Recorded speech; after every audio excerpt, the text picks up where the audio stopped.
They moved like people who had learned there is nothing left to fear, but failing to try.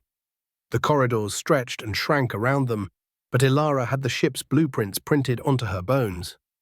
She turned where the thing made left look like right and shoved through doors that tried to forget they were doors. The air began to smell different, thinner, metallic, a ship's own blood getting near the skin. The outer ring hatch loomed, frost feathered around its edges, though their breath didn't fog. Mason dumped charges in the junctions, hands fast and sure. The commander keyed the hatch and the universe beyond reached in a little with its long, cold fingers. "Ready?" he asked. "Yes," Ilara said. They opened the ring. Wind exploded through the corridor, a white scream tearing at every edge, battering the charges in their cages. Ilara hunkered low and dug her boots into cleats in the deck. Mason shouted something and lost the rest of it to vacuum. The commander clamped the detonator between his teeth to free his hands and hauled a manual lever over that only ancient ship still had. Warnings strobed and died. The thing came. It came as a shadow no light owned, a smear that leaned into the gale with a predator's patience, inch by inch, smirking without a mouth at their need to breathe. It was bigger here, or closer to being honest. Long limbs bit into the deck with points that left dents. Its surface tasted the pull of space and decided to resist out of spite. Ilara didn't think. She moved. She threw herself into the wind, every tendon screaming, and slammed both hands into a release that dropped a secondary door between them and home. The wind doubled. The thing hissed, truly hissed this time, air moving through a shape that didn't deserve air, and reached for her with something that looked like a hand, because it had learned that's what scares them. "Now," she said. The commander bit down on the detonator switch. Light punched the corridor. Shock slammed up through the soles of her boots. The ring shuddered, a few bolts she'd come to love more than men leaping free. The thing lost its brace. The wind took it, not far, not gone, but enough to strip it of elegance. It flailed, sudden and laughably animal, as it skated toward the open hatch. Ilara grabbed a support and held with everything grief had left her. The thing clawed at the deck, talons carving furrows that made her teeth ache. For a breath, they were locked in a shape that could have been a statue titled Need. And then the final charge popped, and a section of ceiling became not ceiling, and the wind did what vacuum always does when humans get out of its way. The creature went screaming into the stars. Silence hit as suddenly as the wind had. The door seals caught. The alarms wound down, abashed. Ilara couldn't hear anything but her heart and the faintest, mythical sound of emptiness beyond the hull. Mason slid down the wall and laughed once in a cracked, wild way. "Is it dead?" Ilara closed her eyes.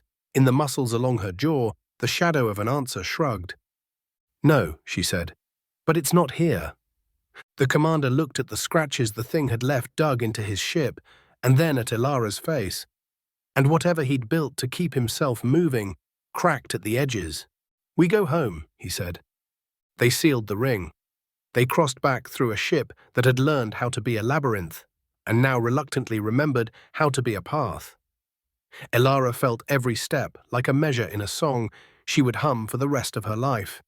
In engineering, she paused and touched the hatch, then opened it and went inside alone.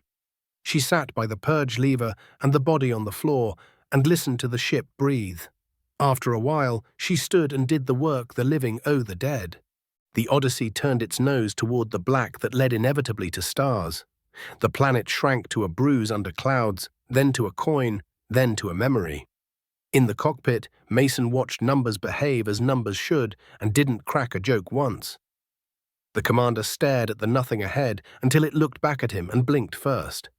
Ilara kept her hands on the controls until they stopped trembling and didn't take them off even then.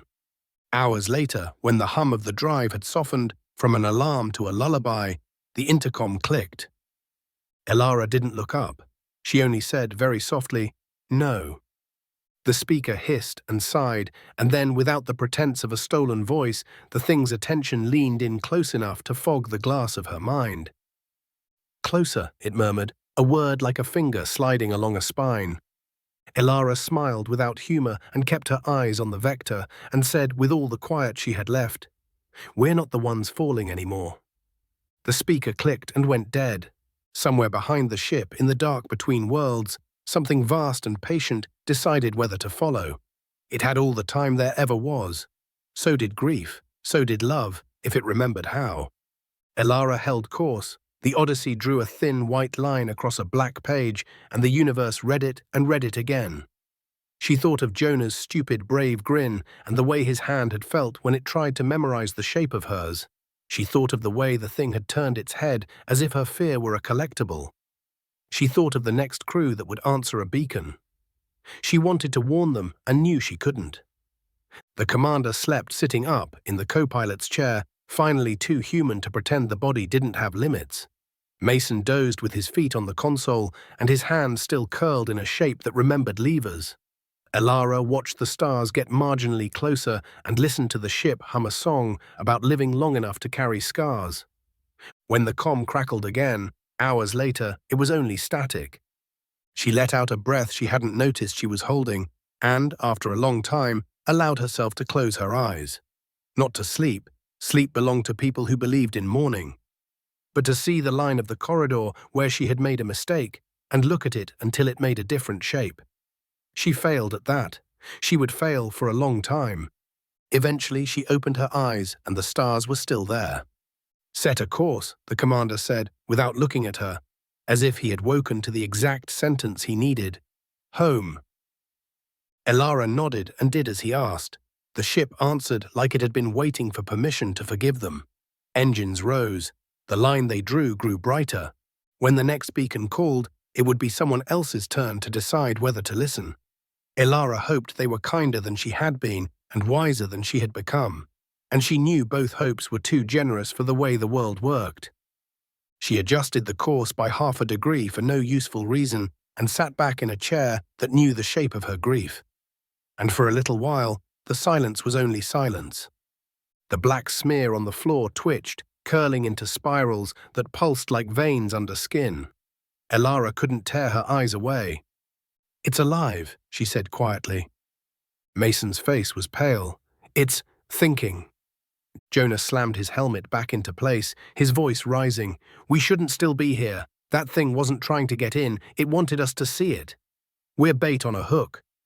Enough, Rourke barked, his voice cutting through Jonah's panic. It bleeds, it can be stopped. That's what matters. But even as he said it, Elara caught the flicker of doubt in his eyes. The way the Ichor's patterns shifted, it wasn't random. It was language. The metal around them gave a long, low groan, as though the ship itself was waking up. Pipes rattled overhead. A cold draft swept through the chamber, though the doors were sealed. Elara's scanner beeped faintly. She looked down. The energy spikes weren't random anymore. They pulsed in steady rhythm. A heartbeat. Her chest tightened. It's inside the ship's systems. Mason cursed. That's not possible. There's no power source left. The lights went out. For an instant, absolute darkness swallowed them. Then emergency strobes snapped on, flooding the room in pulses of harsh red light. With each flash, the walls seemed closer, the shadows thicker. On the second strobe, nothing moved. On the third, something long and thin hung from the ceiling. On the fourth, it was gone. Jonah broke. We're leaving. Now. We'll take the shuttle, blast off. I don't care if command rips us apart later. Shut up, Rourke snapped, grabbing Jonah by the collar and shoving him back against the wall. His voice was steel. We hold, we find it, and then we end it.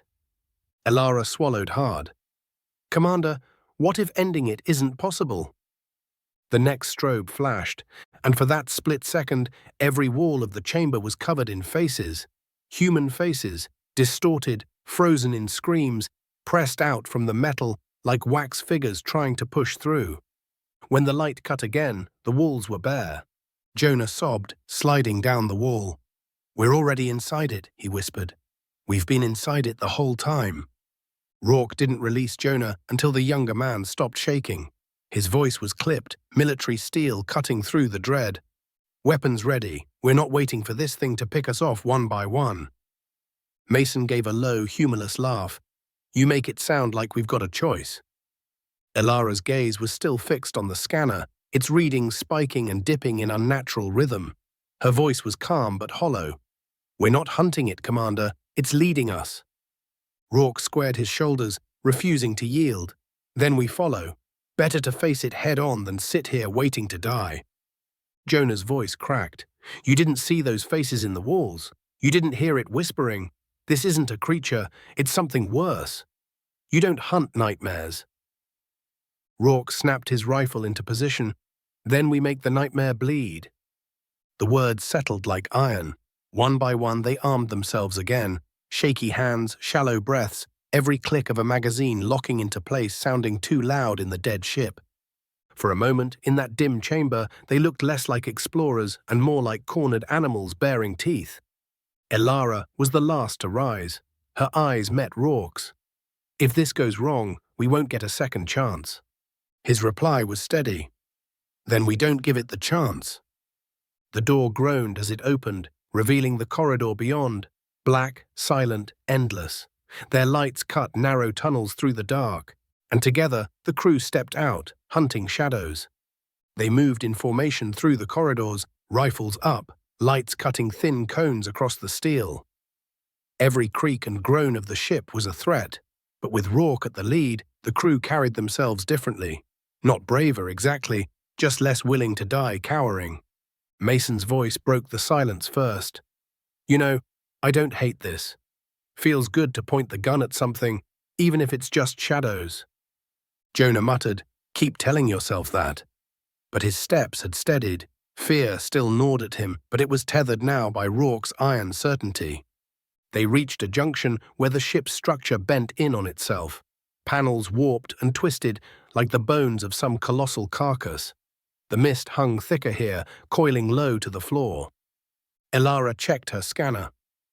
"Electromagnetic surge is strongest in this sector. Whatever it is, it's been here, recently." Rourke gave a sharp nod. "Then this is where we end it." For a few precious minutes, the illusion held. The fear was still there, but behind the fear was something else. Purpose. They weren't victims, not yet. But as they moved deeper into the warped corridor, the lights began to change. At first subtle, shadows stretched too long, colors fading to dull gray. Then, with each step, the walls seemed less like metal and more like something organic. Ridges formed, like ribs pressing outward. Jonah whispered, "Commander, this doesn't look like the ship anymore." And that's when the whisper returned, not in their heads, not through the walls, but from directly ahead. "Come closer." The sound wasn't one voice, but many layered together, speaking in tones both familiar and alien. Mason raised his rifle. "Permission to shoot the first thing that moves." Rourke didn't answer, because in his gut he knew the truth. The hunt hadn't begun. They hadn't forced the creature out. They'd walked straight into its nest. The corridor narrowed, forcing them into a single-file line. The walls here no longer resembled steel bulkheads. They bulged and curved, pulsing faintly as if air moved beneath their surface. Their boots splashed in shallow pools of condensation that clung unnaturally, as if reluctant to let go. Jonah muttered into the stillness, "This isn't a ship anymore. It's something wearing a ship's skin." Mason aimed his rifle at a ripple along the wall. "Don't start. You'll spook yourself." But then the ripple moved. It traveled upward, quick and serpentine, vanishing into the ceiling. Mason didn't hesitate. He fired. The blast lit the corridor in harsh white light, echoing like thunder. Panels shattered. Smoke filled the air. "Damn it," Rourke barked, shoving Mason's weapon down.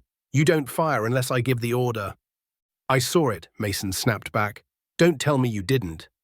Elara coughed, waving the smoke from her scanner. "You saw what it wanted you to see."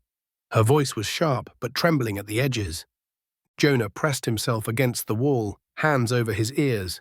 "We're making noise. We're feeding it." Before anyone could answer, the corridor itself responded.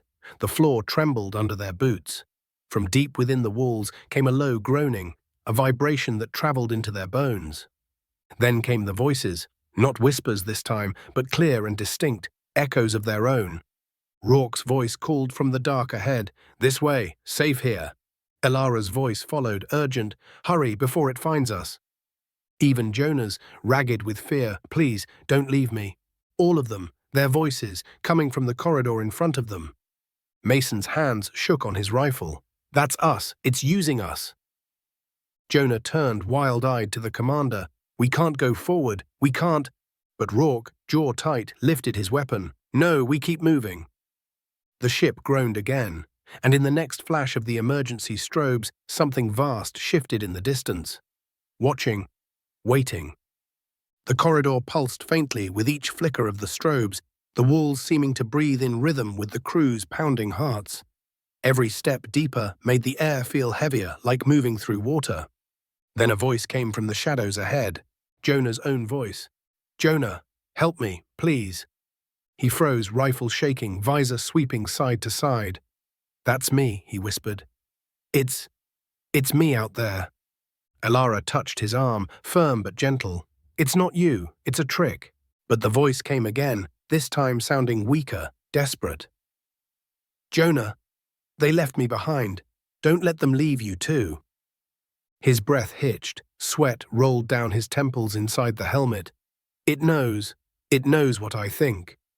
Rourke stepped in front of him, blocking his view of the branching corridor. Eyes forward, stay with the group. Jonah's jaw trembled, his knuckles whitened around the rifle grip. Then from the side passage came a new sound, his mother's voice, soft and soothing. The exact cadence he hadn't heard in years. Come home, Jonah. He broke. With a strangled shout, Jonah shoved past Rourke and bolted down the branching corridor. Damn it! Rourke roared, lunging after him. But the shadows swallowed Jonah too fast, the sound of his boots fading into echoes. The others stood frozen, torn between fear and duty. Then the scream came. It wasn't long, it wasn't human, it cut off too quickly, replaced by wet, tearing noises that made Elara's stomach heave. Rourke raised his rifle, but the corridor ahead was empty when their lights swept it. Only scraps of fabric, drifting slowly down, still steaming from torn seams. Mason's voice cracked. He didn't even make it 30 seconds. Elara swallowed hard, forcing the bile back down. It wanted him, and it got him. The strobing lights flickered again, and for the briefest instant, Jonah stood among them. Helmet intact, rifle steady, his face calm. Then the light shifted, and he was gone. The silence after Jonah's scream was unbearable. It pressed down heavier than the ship's twisted air. Mason's voice broke first, brittle and cracking.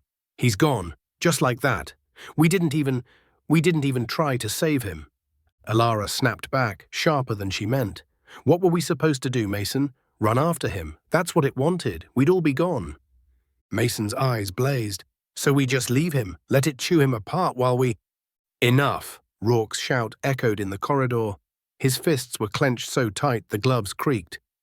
We can't change it. Jonah made his choice. That's easy for you to say, Mason shot back, voice rising. You're the one barking orders. But if we keep marching blind into this thing's jaws, he won't be the last. Elara stepped between them, trembling but holding steady. Mason's right. We need to think. If it knows us, if it can use our voices, our memories, then weapons won't be enough. We'll all just… She trailed off, swallowing hard. End up like Jonah. For a moment, no one spoke. The emergency strobes pulsed, washing their faces in red, then dark, then red again. Finally, Mason exhaled, his voice low. I say we go back, get to the shuttle, get out before it takes us all. Rourke's glare could have cut steel. You run now, you doom every other crew that comes after us. This ship is a grave waiting to open again. If we don't end it here, it will spread. Mason shook his head, bitter laugh tearing from his throat. Spoken like a commander. Noble words, from a man who won't live to see them mean anything. The corridor groaned, as though the ship itself enjoyed the argument. Somewhere far off, metal shrieked like something dragging its claws across the hull. Elara tightened her grip on her scanner. We don't have time for this. Decide, do we run or do we fight? Rourke's jaw flexed, his answer already carved in stone. We finish what we came here for. Mason's lips curled, but he didn't argue. Not yet. The argument burned itself out. leaving only the ragged sound of their breathing. At last, Mason lowered his rifle, lips pressed tight. "Fine," he muttered, the word brittle as glass.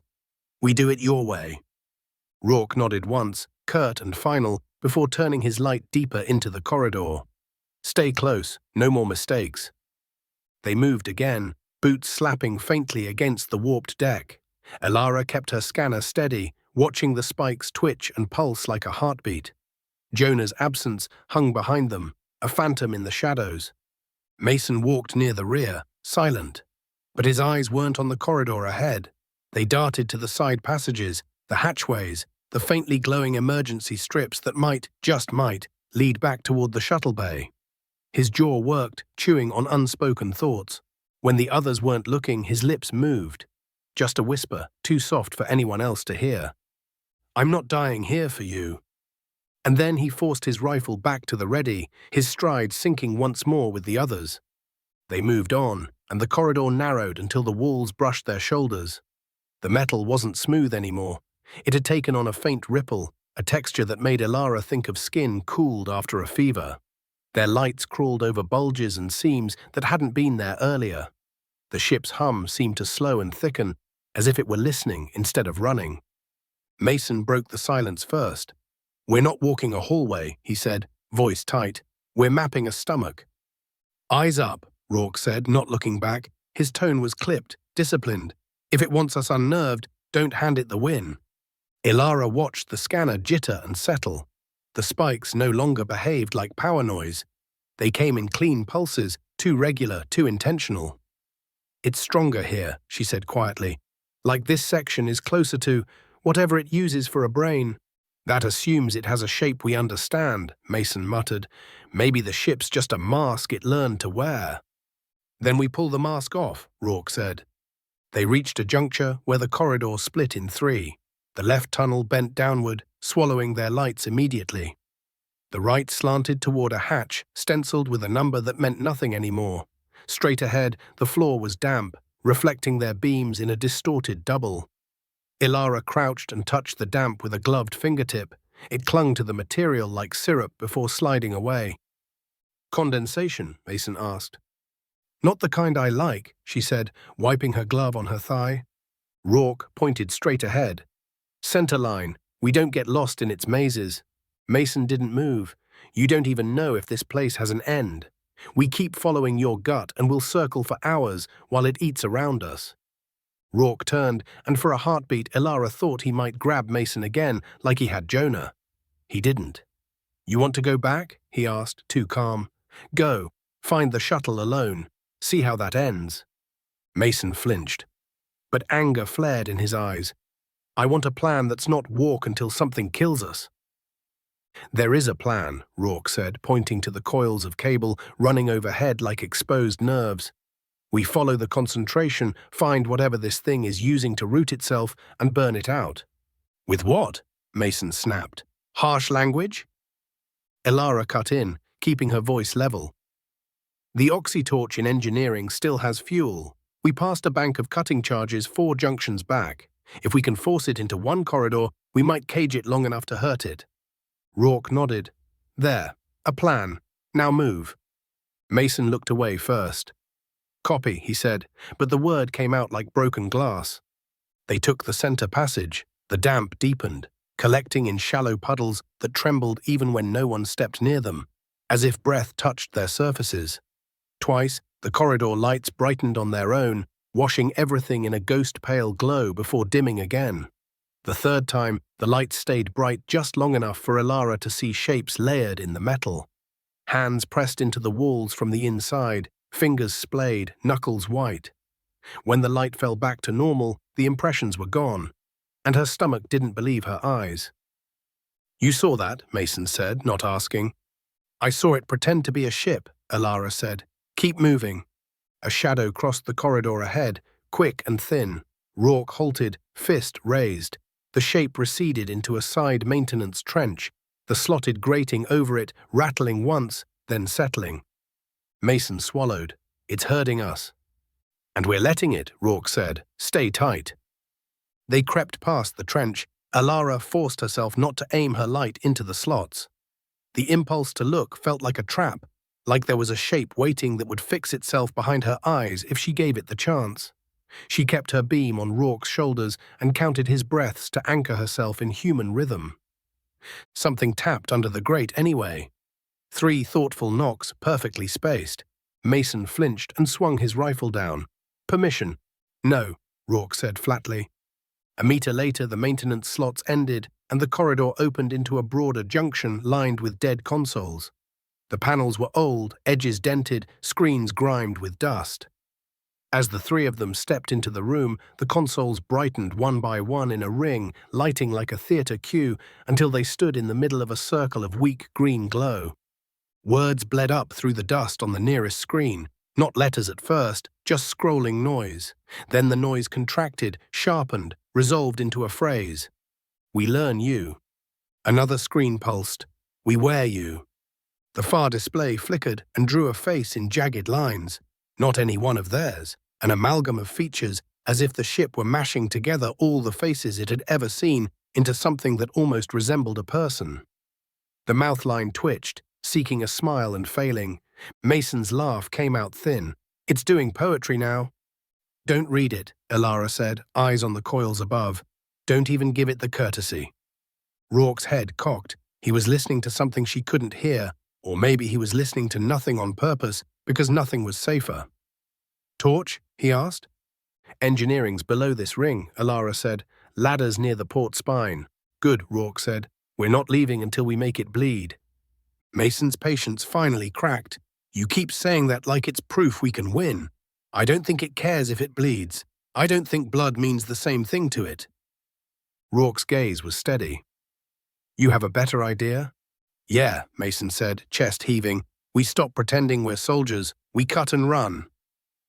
Elara stepped between them before the words could harden into something that wouldn't come undone. Enough, she said softly. Save your breath for stairs. From the corridor behind them came a sound like a coin rolling. Small, bright, wrong. It grew louder without moving nearer, a looped noise folded into itself. Elara's skin prickled. The middle console screen blinked black. When it came back, the face was gone.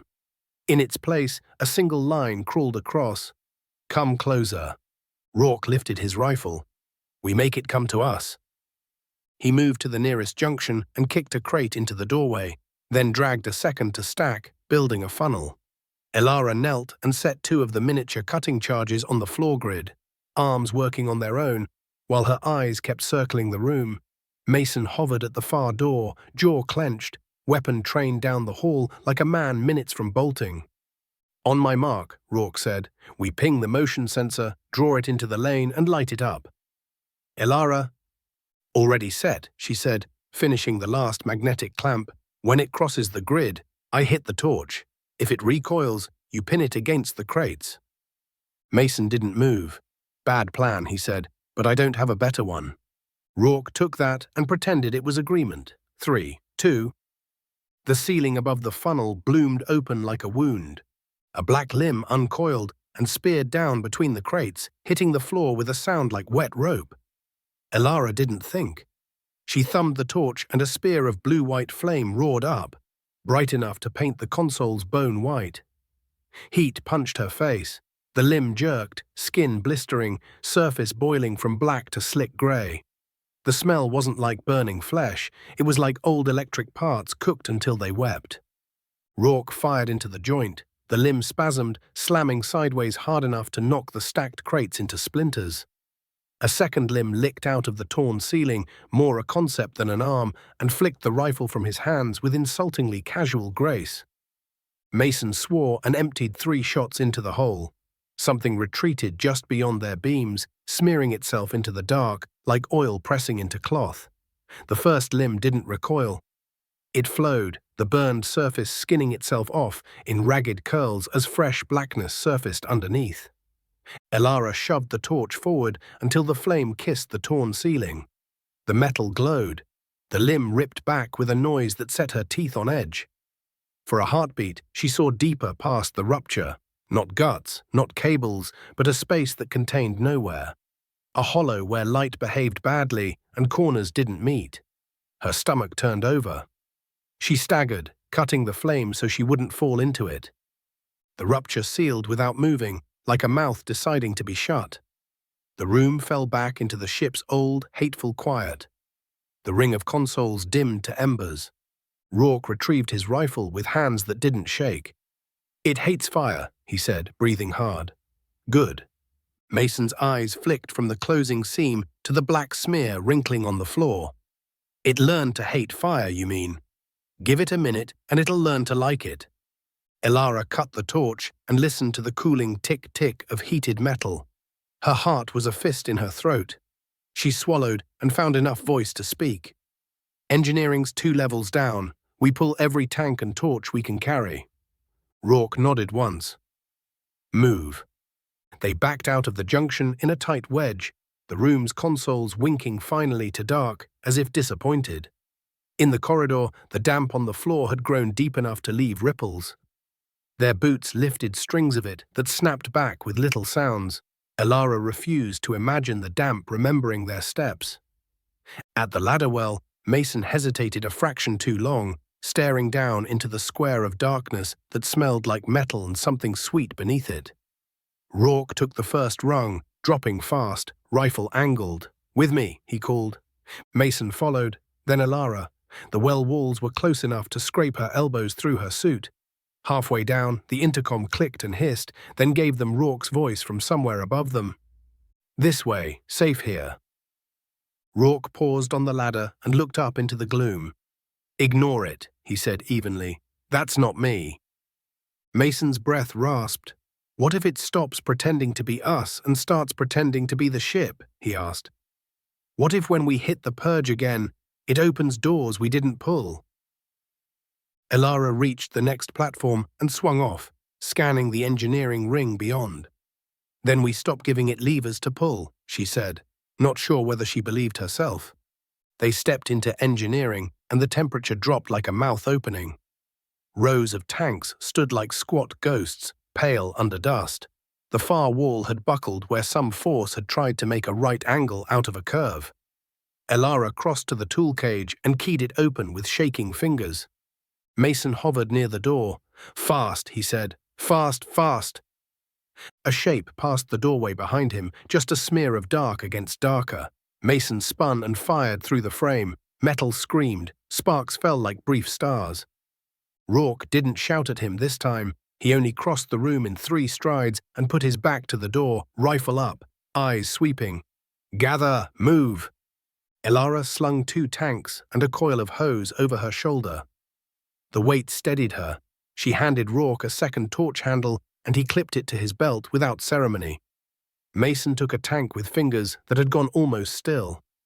"Back to the junction?" Elara asked. "No," Rourke said, listening to something farther in. "It knows that lane now. We cut across Ring 4 and make for the outer spine. Force it into vacuum again if it gets handsy." "Vacuum didn't kill it," Mason said. "It made it leave," Rourke said. "I'll take leaving." They moved out into the ring. The corridor lights flickered once, twice, then steadied at half strength like a sick person pretending to be fine. Elara felt the ship's attention crawl along her shoulders and settle at the base of her skull. She kept walking, measuring her breaths. Behind her, Mason's footfalls ticked in perfect time with hers. When he whispered something under his breath, the ship whispered it back. A half-second late, like a child learning a song. Rourke didn't look around. "It's not a god," he said to no one and everyone. "It's a thing pretending to be a place. Things can be burned." Elara didn't answer, but she tightened her grip on the torch until her knuckles hurt. Ahead, the corridor narrowed again, and somewhere far down it a low, amused sound rolled toward them like tide. The creature had learned fire. It had learned their voices. It would learn their timing soon, their angles, their hopeful little plans. "Keep moving," Rourke said. They kept moving, 3 figures crossing a throat that belonged to something that had never needed a name until now. The engineering tanks weighed heavy on their backs, sloshing with every step as they pressed deeper into the outer spine. The corridor stretched long and narrow, ribbed with support beams that bent inward like a cage. Rourke set the pace, rifle steady, his boots drumming a rhythm that dared the others to break it. Ilara's breath rasped loud in her helmet, scanner pressed tight against her arm. Behind her, Mason muttered curses under his breath, each one bitten off as if he wanted them heard, but not acknowledged. They reached the midpoint of the corridor when the first groan came. The walls trembled, dust drifting down like dry ash. A second groan followed, deeper, rolling through the metal like a living thing shifting in its sleep. "Keep moving," Rourke said. Then the deck dropped 3 inches beneath their feet. Ilara staggered forward, torch clanging against her hip. The spine shuddered again, harder this time, and with a thunderous crack, one of the support beams twisted inward, slicing through the corridor like a blade. The floor pitched sideways, sending Mason crashing into the wall. "It's collapsing it," Ilara shouted. The corridor buckled, the far end folded down in a roar of tearing steel, opening into a chasm of blackness. Pipes snapped like tendons, spraying vapor that hissed across the lights. "Move," Rourke bellowed. He shoved Ilara toward the intact side, dragging her by the shoulder strap. Mason scrambled up, eyes wild, one hand clutching his rifle, the other scrabbling for grip as the deck slanted steeper. The floor gave again, tilting toward the void. Mason's tank slipped loose, clattering down into the black until it vanished with a faint metallic echo. He reached for Ilara, but Rourke caught his wrist and hauled him onto the slanted ledge. For a moment they clung there, the corridor groaning like it was being chewed from the inside. Then, just as suddenly, the motion stilled. The collapse stopped halfway, leaving a jagged wound gaping in the corridor where steel dangled like snapped bones. They were alive, but barely. Rourke steadied his rifle and scanned the dark. "It tried to split us," he said flatly. "It'll try again." Mason ripped his arm free. "It didn't try, Rourke. It damn near succeeded. You keep marching us straight into its teeth and acting like that's leadership." Rourke turned slowly, face unreadable. "You'd rather scatter? Run blind through its nest? That's not survival. That's suicide." Mason's laugh was brittle, sharp. "What do you call this? We haul bombs on our backs while the ship caves in around us. One more of your plans and we'll all be Jonah." Ilara stepped between them, voice sharp with fear. "Stop, both of you. We don't have time for this." She gestured at the torn corridor, the black opening yawning beneath. "We're still here. That means we still fight." Rourke's eyes locked on Mason's. "You're free to quit any time, but if you stay in line, you do it my way." Mason's jaw worked, rage simmering just beneath his skin. He didn't answer. He just shouldered what remained of his gear and stalked past them, muttering, "Your way gets us killed." Ilara exchanged a look with Rourke, but neither spoke. The silence pressed heavier than the tanks as they moved on, the torn corridor whispering behind them like a mouth closing after a bite. They picked their way along the tilted spine, stepping over torn cable and bent railing. The air tasted like old coins. Every breath came with a faint metallic sting that settled in the back of the throat and refused to leave. Rourke set a slower pace now, not from mercy but from calculation, eyes traveling constantly, ceiling, floor, rear, like a metronome refusing to miss a beat.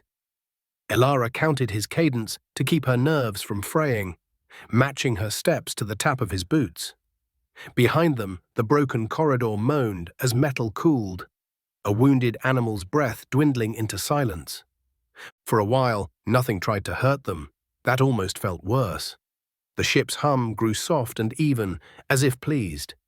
Once, Ilara glanced at a dark porthole and saw the corridor reflected back a half-second late, herself and Rourke and Mason, but lagging, the copies marching in patient imitation before the glass clouded and showed only her own lamp again. She didn't mention it. She didn't need to. Mason hissed, "I saw it," like a man refusing to be gaslit by a wall. They stopped at a cross brace to rest their shoulders and adjust the weight of the tanks. No one sat. No one took off a helmet. Rourke checked the pressure on Ilara's torch with hands that were steady enough to sign a treaty. "We keep this for close work," he said. "Close work," Mason repeated, with a dry little laugh. "That's what we're calling it." Ilara didn't look at him. "The outer spine junction is 2 bulkheads ahead," she said, "if the conduit schematic is still honest." When has anything been honest since we landed? Mason asked. He wasn't shouting now. The anger was there, but he wore it inside his mouth like a cut he couldn't stop touching. We're following a map that belongs to a corpse. Rourke started forward again. Then we make our own path. They moved with the wary confidence of people who knew the ground loved them just enough to hold for one more step. The corridor narrowed, then broadened, then narrowed again like a throat swallowing. Somewhere deep in the metal, a repetitive clink rang at irregular intervals, as if someone were idly tapping a spoon against a mug. The sound migrated from side to side without traveling, a child's game they hadn't agreed to play. The next junction had a small console alive with green text, its casing dented as if someone had tried to strangle it. Elara skimmed the readout. Oxygen at 71% and drifting, CO2 scrubbers holding, nominal. None of it was true. Her suit's telemetry said otherwise, and the cold in her fingers argued even harder. The lie was practiced. That was the part that chilled her most. "Don't touch it," Rourke said. "I wasn't going to," she said, even as the console keyed its own brightness up to mimic the white of her gloves. They cut across Ring 4. Footfalls echoed too loud in the empty arcs, bouncing back with the rhythm of more feet than they possessed. Mason's muttering returned, now and then hitching into something that might have been prayer if he'd ever believed. Elara kept the scanner tight to her chest. The spikes that had come in clean, gloating pulses earlier now lay flat and breathless, as if the thing had dropped to its belly to feel them pass. "Almost there," she said. "Say it once," Mason warned. "Don't say it twice." The corridor opened into the outer spine's approaches. A long tube girded with ribs like the inside of a cathedral collapsed into a tunnel. The far end glowed a faint blue where their flood lamps had been rigged earlier in the mission, when they still believed light was control. The glow flickered, as if remembering them. "Eyes up," Rourke said, and the three of them advanced. The attack came sideways. The wall to their right convulsed, bulging toward them in a blunt wave that knocked Elara off her feet. Her tank slammed the deck with a teeth-rattling clang. Mason shouted and fired without aiming. Chips of metal screamed from the ricochets. Rourke hauled Elara up by the strap and dragged her clear as the bulge rippled back and then forward again, harder. The second wave flung Mason into a rib. His helmet cracked a hairline star that spread like frost. "Elara," Rourke snapped. "I've got it," she said, and thumbed the torch alive. The flame carved a brilliant pillar in the air. She drove it into the bulging wall. Heat hammered back into her face. Her skin prickled even through the suit. The bulge recoiled with the senseless flinch of a hand from a stove. A smell rose that was not flesh and not metal, something sweet and scorched that turned the tongue into a stranger. Behind them, the floor plates dropped 3 centimeters and then slammed back up. A trick, a promise of a fall that didn't come. Rourke turned to cover the rear, putting 2 shots into emptiness just to make a sound that belonged to them. Mason crawled to his knees and pushed himself upright, breath fogging his cracked visor. "I'm fine," he said too quickly, which meant he wasn't. "Move," Rourke said. "Go." They hustled down the spine. The blue flood lamps sputtered, died, returned at half strength. A shadow crossed the light like a curtain dragged from left to right and vanished. Elara fought the urge to aim at where it had been, keeping her gaze on distances, not ghosts. "Stop," Mason said abruptly. Rourke didn't. "Keep moving." "Stop," Mason said again, and this time there was something in it that made Elara lay a hand on Rourke's arm. He paused.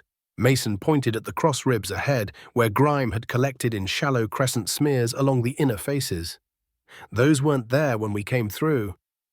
Elara traced one with her eyes, a smooth swipe where filth had been lifted away by something gliding its length along the metal. Another alongside it. A third, higher, like fingers, like a body testing its reach. "It passed here," she said softly. "Recently." Rourke's mouth set. "Then it's ahead of us." His voice was steady, but the line of his jaw admitted the other possibility. Or it was behind them, having done this and circled back like a good shepherd. They reached the flood lamps and found the rig still where they'd left it, cables coiled, clamps biting the rail. Elara took one lamp, tightened its bracket, and swung the cone toward the far hatch. The beam cut a clean circle into the dark. Something moved in the circle. Not a limb this time, a silhouette, thin, humanoid in the way a scarecrow is a person, shoulders too narrow, head cocked at the angle dogs use when they learn a new word. It stood at the hatch like a passenger waiting for a train. "Don't fire," Rourke said, almost under his breath. Mason whispered, "You seeing what I'm seeing?" "I'm seeing an invitation," Elara said. The figure lifted an arm and beckoned, 3 slow curls of the hand that was not a hand. The gesture was perfect and wrong. Elara's stomach turned the way it had when she'd looked into the rupture earlier and seen nowhere dressed as a room. "Back it off," Rourke said, and Elara swung the lamp wider.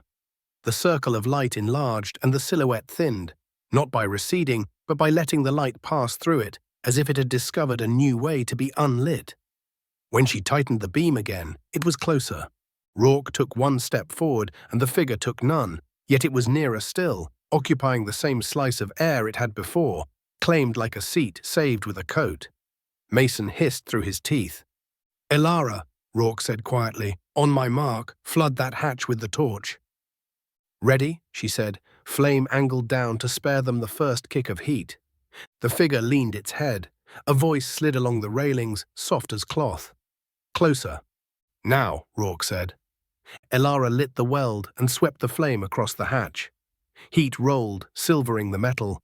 The silhouette vanished between one blink and the next. A black smear leapt across the floor like spilled ink, deciding to flee.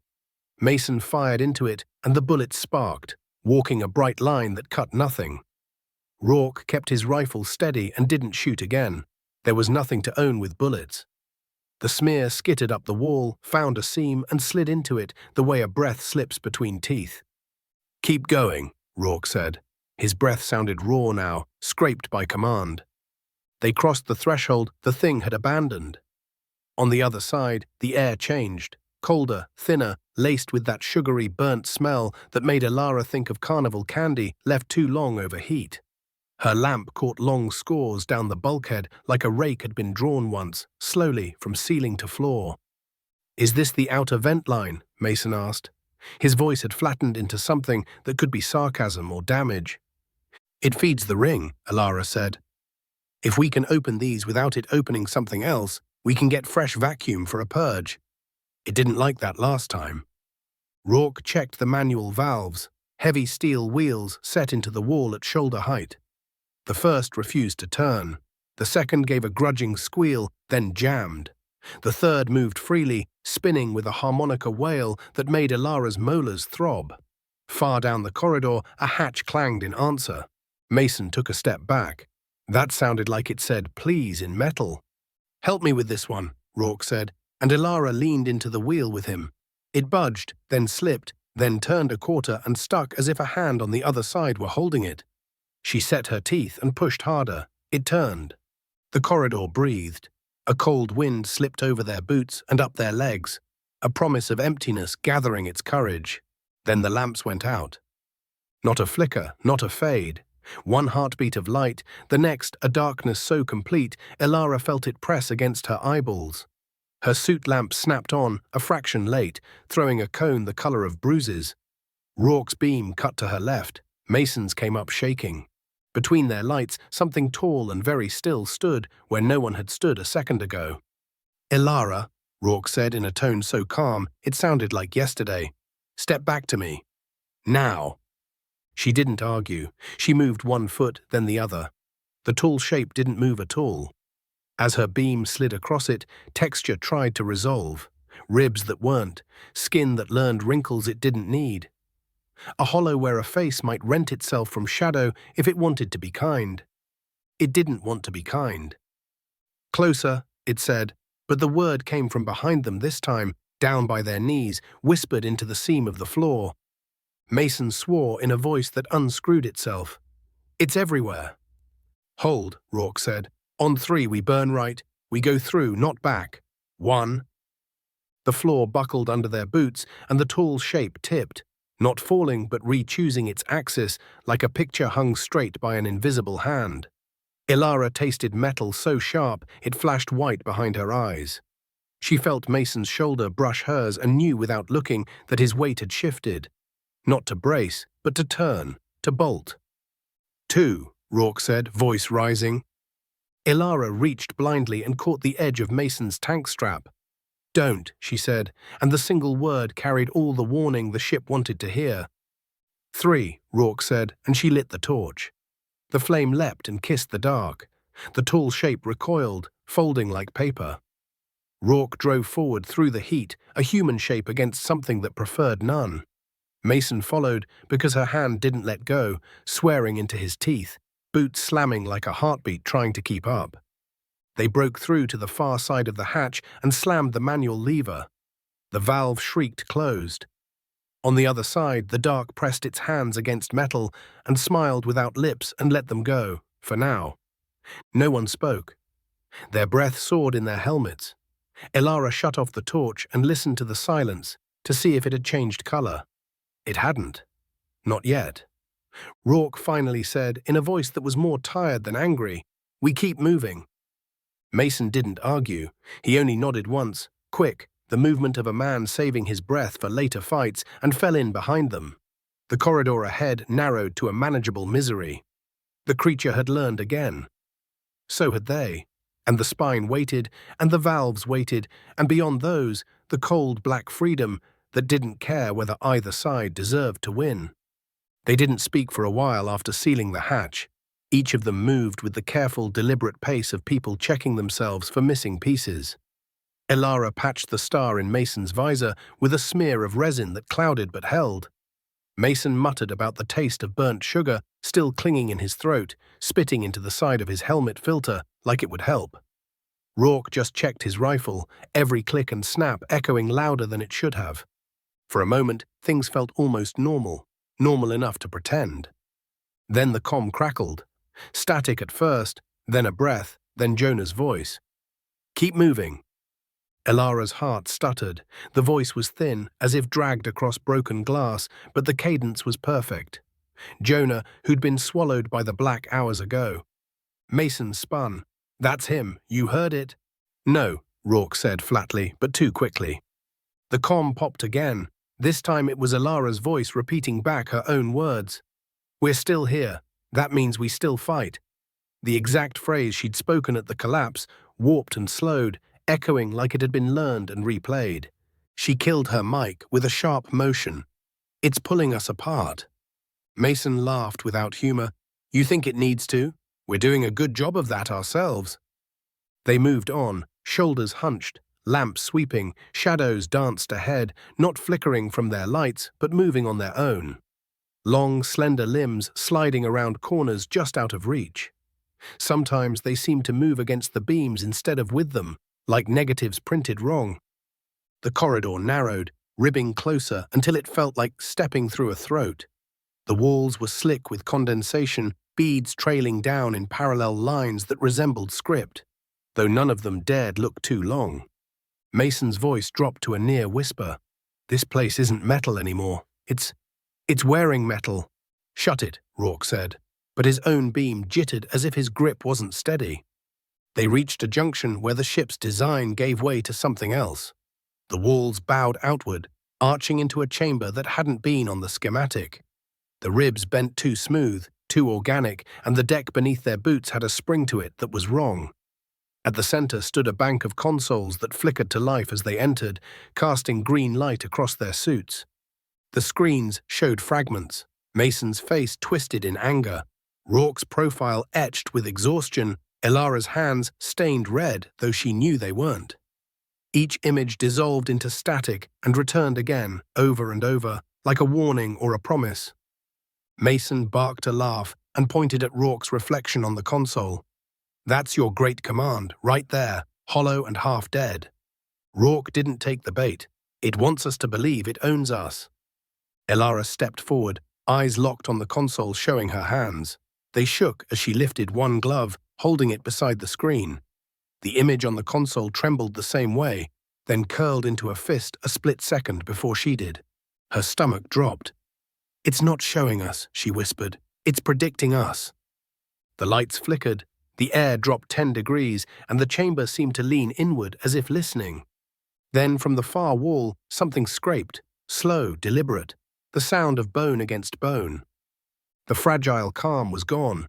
The scrape repeated, slow and careful, like something dragging a claw across a chalkboard just to hear the sound. No one moved. Elara kept her lamp steady on the far bulkhead, though the circle of light seemed smaller by the second. The hum of the ship held its breath. Rourke's knuckles whitened on his rifle grip.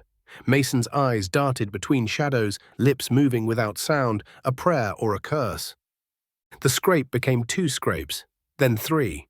They ran along different walls, converging, overlapping, until it sounded like a crowd closing in just outside their lights. "Don't break," Rourke said. The far wall flexed, not an illusion, metal bowed inward like wet paper. Lines bulged into half shapes, a hand, a face, ribs pressing forward as if the ship itself were pregnant with the thing behind it. Elara's stomach turned. "It's choosing."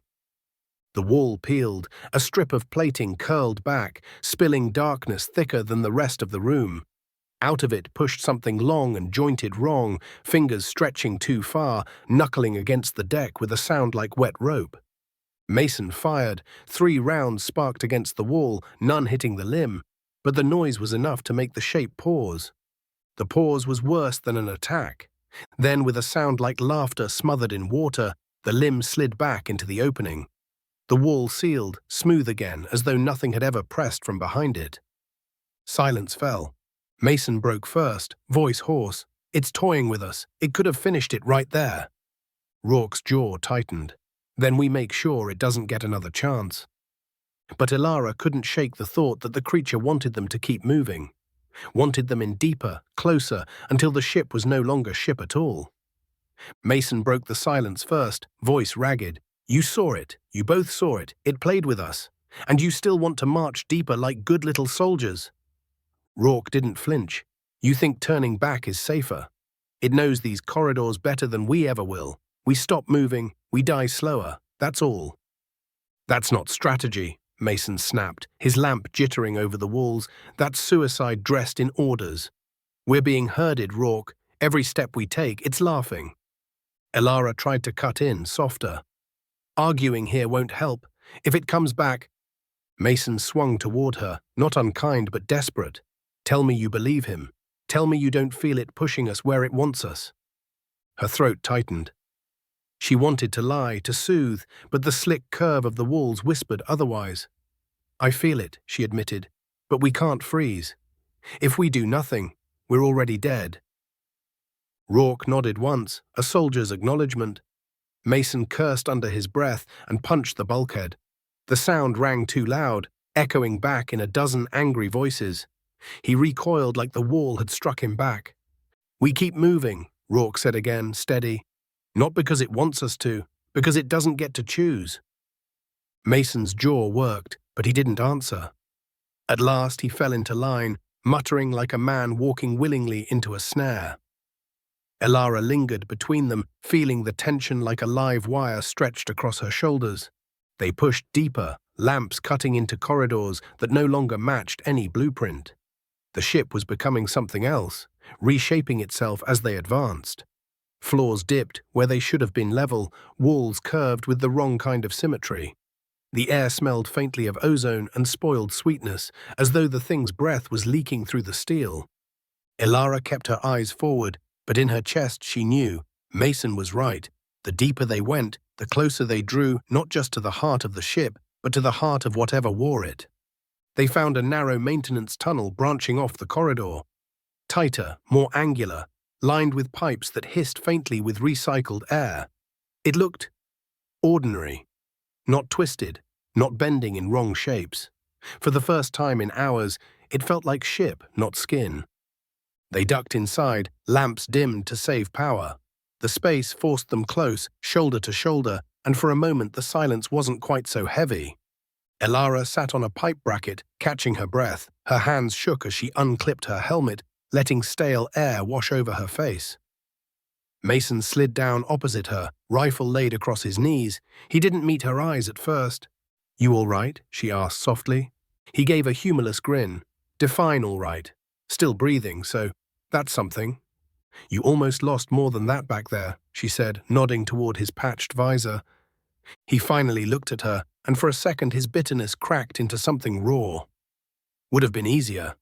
Then he shook his head quickly, as if ashamed, and added, "Don't tell Rourke I said that." Elara managed a faint smile.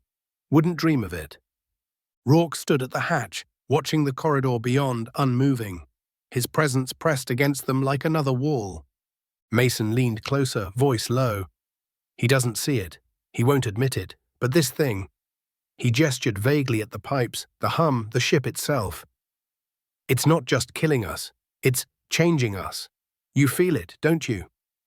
Elara hesitated, then barely above a whisper, yes.